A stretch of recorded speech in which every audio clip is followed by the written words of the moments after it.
Depuis son arrivée à la tête du département ministériel des hydrocarbures, le ministre Jean-Marc Tshisekedi Kaya ne cesse de déployer une offensive diplomatique dans le domaine de l'or noir. Cette coopération bilatérale et multilatérale, insufflée par le président de la République du Congo, Denis Sassou Nguesso, soutenue par le premier ministre chef du gouvernement Clément Mwamba et mise en musique par le ministre des hydrocarbures Jean-Marc Tshisekedi Kaya, cette coopération avec les États amis et organisations internationales porte ses fruits. Une preuve de la solidarité et de la cohésion de l'exécutif et du travail porteur réalisé par Jean-Marc Tshisekedi Kaya. Sur ordre du chef de l'État Denis Sassou Nguesso, le ministre Jean-Marc Tshisekedi Kaya a eu des séances de travail à l'étranger. C'est ainsi que le ministre des hydrocarbures Jean-Marc Tshisekedi Kaya a sillonné certains États pétroliers du continent africain, européen et asiatique, en vue de renforcer la coopération dans le domaine pétrolier et de faire entendre la voix du Congo dans le concert des nations.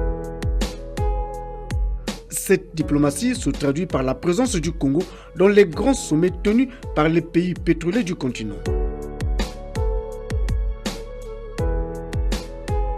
Dans le cadre du multilatéralisme, le Congo est très dynamique au sein de l'APO grâce à l'action du ministère des hydrocarbures. En témoigne la participation du ministre des hydrocarbures au Conseil des ministres de l'APO, l'organisation des pays producteurs du pétrole africain. Pour mémoire, Brazzaville, la capitale congolaise, abrite toujours le siège de l'APO. De plus, le Congo, pays siège de l'APO, honore toujours ses engagements financiers au sein de cette organisation continentale. C'est dire que le gouvernement congolais, par l'entremise du ministère des hydrocarbures, donne toujours ses cotisations statutaires en tant que membre de l'APO. Dans la vision du président de la République Denis Sassou Nguesso de faire admettre le Congo au sein de l'OPEP, l'organisation des pays exportateurs de pétrole, une vaste campagne de lobbying a vu le jour auprès des grandes nations productrices et exportatrices de pétrole. L'adhésion du Congo au sein de ce cercle très fermé de cette organisation mobilise les énergies. Sans relâche, Jean-Marc Tshisekedi Kaya a pris son bâton de pèlerin pour se rendre au Nigeria, aux Émirats Arabes Unis, afin de solliciter le soutien de ces pays pour l'adhésion du Congo à l'OPEP. C'est une organisation élitiste. Il y a 5 pays en particulier qui sont les pays fondateurs de cette organisation. Il s'agit de l'Arabie Saoudite, de l'Iran, de l'Irak, du Venezuela et du Koweït. Ces 5 pays fondateurs ont une voix prépondérante. Ne peut être membre de l'OPEP que des pays qui ont l'unanimité en termes de soutien de ces 5 pays membres. C'est une condition sine qua non. Et ensuite, il y a les autres pays membres.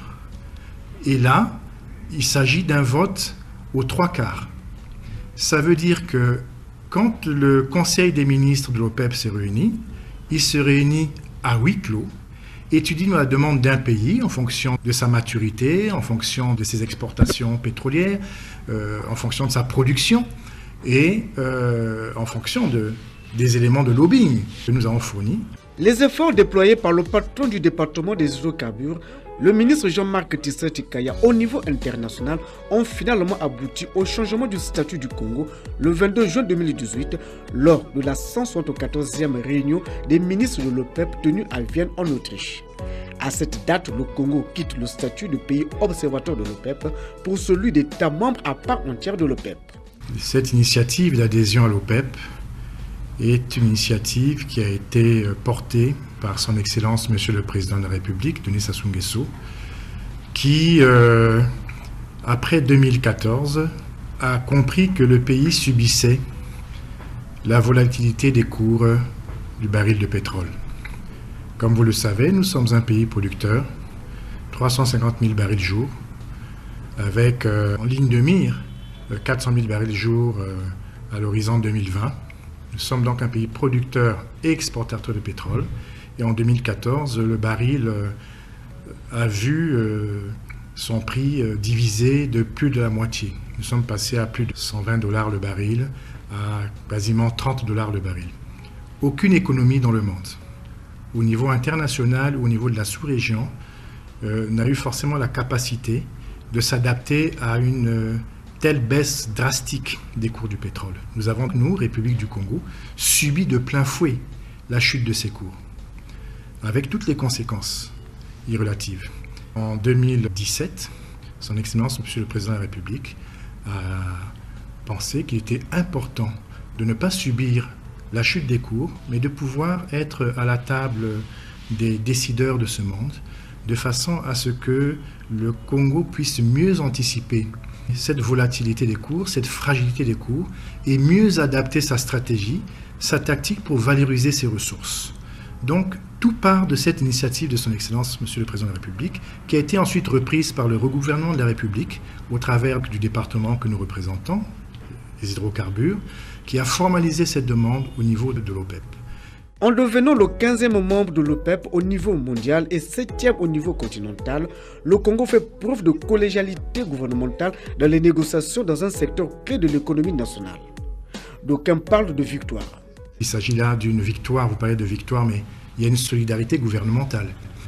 Il s'agit là d'une victoire, si on pouvait qualifier ainsi, du gouvernement de la République.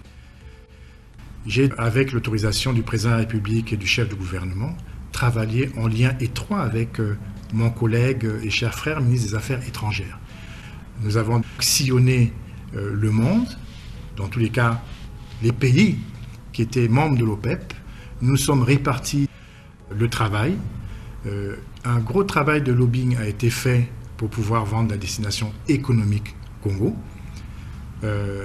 Il s'agit là non pas simplement de dire que nous sommes un pays exportateur de pétrole, un pays producteur, mais que nous avons aussi d'énormes réserves en gaz. Pour comprendre cet enjeu, il faut rappeler que la production de l'or noir seul ne suffit pas pour être membre de cette organisation. À cela, il faut ajouter les réserves en hydrocarbures prouvées. Nous sommes, après le Nigeria et l'Angola, le 3e plus grand pays producteur en Afrique subsaharienne. Nous avons des pays comme la Guinée équatoriale qui produisent aujourd'hui entre 200 et 250 000 barils jour. Le Gabon aujourd'hui membre de l'OPEP qui produit entre 100 et 150 000 barils jour. Donc on voit bien que la République du Congo est déjà un grand producteur. Mais ce n'est pas en termes de production, c'est en termes de réserves prouvées qu'il faut voir les choses. Si le potentiel en matière d'hydrocarbures, oil and gas, de réserves prouvées au Congo est tel que nécessairement le Congo, à juste titre, pouvait prétendre à être à la table des décideurs de ce monde, et c'est ce qui a été fait. En adhérant à l'OPEP, le Congo s'ouvre de nouvelles perspectives car les États membres de cette organisation pèsent pour 40% dans la production mondiale et possèdent 80% des réserves de brut. Nous ne subissons plus les cours, nous sommes partie prenante, partie active. Et nous pouvons là, au niveau stratégique, pouvoir savoir exactement où mettre le curseur et à quel moment vendre notre pétrole, valoriser nos ressources sur les marchés internationaux. Nous avons une source privilégiée et confidentielle d'informations directement avec cette organisation qui est l'OPEP. Nous avons droit, la République du Congo, à un gouverneur au sein de cette organisation. Il s'agira là pour le ministre des Hydrocarbures de définir avec l'OPEP le profil du gouverneur. Il appartiendra, conformément au texte en vigueur, au président de la République de nommer ce gouverneur. Ce gouverneur est le lien entre l'organisation et la tutelle, ici au Congo. Ce qui devrait nous permettre de pouvoir bénéficier d'informations privilégiées en matière d'hydrocarbures, en matière de valorisation d'hydrocarbures, au niveau des cours de pétrole, mais aussi miser sur le capital humain, c'est-à-dire permettre à un certain nombre de nos compatriotes jeunes de pouvoir bénéficier de formations pointues dans les divers domaines pétroliers et soit par compagnonnage, soit en formation lourde au sein de l'OPEP et ramener donc ces expertises au Congo puisque nous en avons besoin. Cette adhésion est l'une des victoires de la coopération internationale menée par le ministre Jean-Marc Tshisekedi Kaya qui donne une visibilité à son action et celle du Congo sur la scène internationale pétrolière. La présence du Congo en tant que nouvel État membre de l'organisation des pays exportateurs de pétrole est observée dans d'autres réunions où les politiques, les entreprises privées ou industrielles et les organisations internationales du secteur du pétrole discutent sur l'avenir du gaz et de l'énergie. Dans ces forats, Jean-Marc Tshisekedi vend l'expérience congolaise de valorisation du gaz. Nous avons adhéré à l'initiative Zéro Torchage, l'initiative GGFR conduite par la Banque mondiale. Ce gaz associé a permis de mettre en œuvre un projet d'électrification, un projet de production d'énergie. Ce qui fait qu'aujourd'hui, nous avons, avec l'U du Congo, une centrale à gaz qui produit de l'électricité d'une capacité de 300 MW. Cette capacité est en train d'être augmentée puisqu'elle va passer à 450 MW d'ici 2019, avec en ligne de mire comme cible 900 MW. Dans la même veine de la coopération pétrolière, le Congo et l'Angola cogèrent une réserve commune d'hydrocarbures par l'entremise du comité d'unitisation. En 2018, ce comité s'est réuni au Congo. Jean-Marc Tshisekedi revient sur l'intérêt de ces réunions. Au-delà des enjeux de production qui font l'intérêt des deux pays, ce qui est important, c'est quand même de montrer au niveau international, aux yeux du monde, que sur le continent africain, deux pays qui sont des pays frères, l'Angola et le Congo, ont pu à un moment donné s'entendre au plus haut niveau grâce donc à nos deux chefs d'État, de façon à trouver des accords politiques qui permettent de partager des ressources transfrontalières sans qu'il y ait de guerre ou de difficultés au niveau donc de nos compatriotes respectifs. Ça mérite d'être souligné et je pense que c'est une expérience positive en ce sens qui méritera donc d'être refaite sur d'autres sites.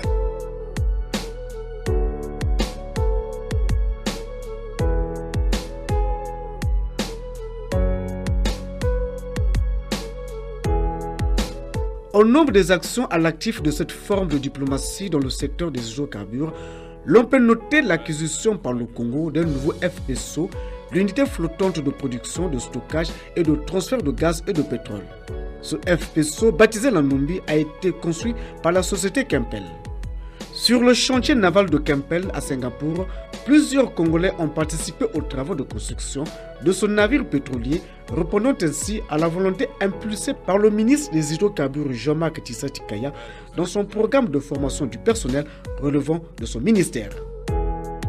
La formation du personnel et le renforcement des capacités de certaines entreprises congolaises sont aussi un autre pan de cette volonté ministérielle qui cadre avec le développement du contenu local exigé aux sociétés pétrolières par le Congo. En somme, loin des happy days, la coopération multilatérale et bilatérale dans le domaine des hydrocarbures porte bien ses fruits au regard de ses résultats.